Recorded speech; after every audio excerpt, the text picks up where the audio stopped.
Ang nagkaproblema po hindi yung ako, kundi yung clinic mismo. Ilang months na, mga 3 siguro or 2. 3 months.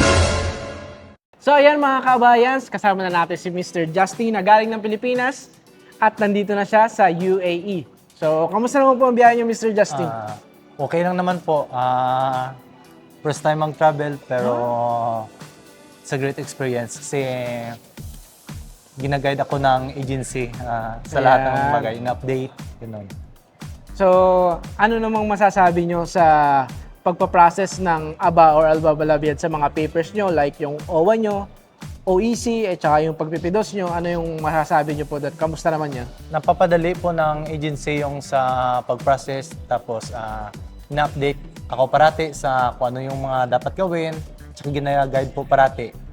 Umabot ba ng ilang buwan tong process na to bago ka nakarating dito? Mabilis lang po. Mga ilang months na, mga 3 siguro or 2. 3 months. Oh. Actually, medyo Matagal na yun. Matagal na yun eh. Yung pag-process ng agency, madali. Pero yung natagalan niya lang yung sa visa ko.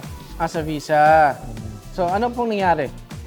Parang ang nagka-problema po hindi yung ako, kundi yung clinic mismo. Parang may kulang sila sa papel. Kaya di na ano So, kagad. yun. Pero, actually, mabilis na rin po yung 3 months na nagantay. So, bale, ano po pala yung trabaho nyo muna sa Pilipinas? Same rin po ng purchasing representative. Representative. Saan po muna ka sa Pilipinas pala? Mindanao po. Sa Mindanao pa. South Cotabato. So, ibig sabihin, galing pa po kayo Mindanao niyan, tapos pumunta kayo ng Manila. Ang stay ko ng Manila is 2 weeks. 2 weeks before kayong mag-travel papunta dito. Opo. Paano nyo naman po nakita yung trabaho nyo dito? Sino po nakakita sa agency? Through online po. Online? Opo. Tsaka maganda naman po yung mga feedback kaya i-pursue na namin. So, ibig sabihin, marerecommend mo ba yung ABA or Albabalabiyad sa Opo. mga kakilala mo? Highly recommended po kasi mapapabilis yung pag-process mo ng mga papers at saka gina-guide ka talaga always. Yun. So, sa Pilipinas, di ba, representative po, purchasing representative. So, pagdating nyo naman po dito sa Dubai, ano ang magiging trabaho nyo? Ganun rin po. Ganun din. Opo. First time OFW po ba kayo? First time po. So kamusta naman po ang first time?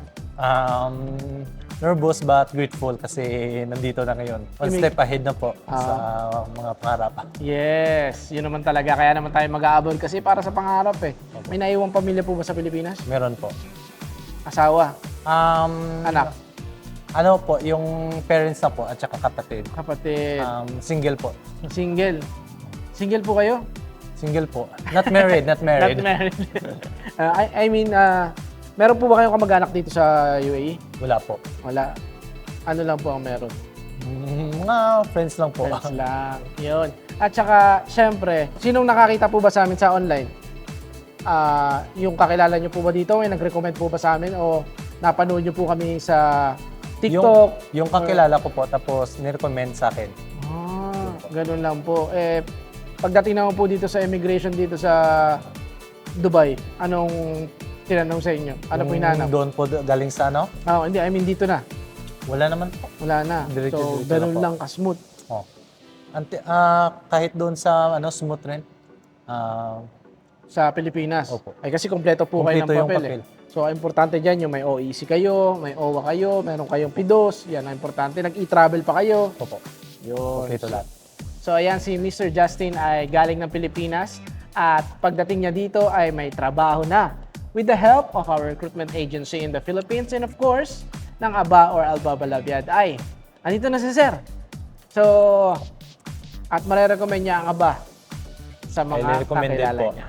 Ayun. So, congratulations po at welcome po dito sa Dubai at good luck po sa magiging work nyo at sana mas maging okay pa po kayo dito sa Dubai. Yan, sa work nyo, syempre, para sa pangarap. Opo. So, yun lang po. Masasabi lang natin ay welcome to Dubai! Thank you po, sir. Thank you, thank you.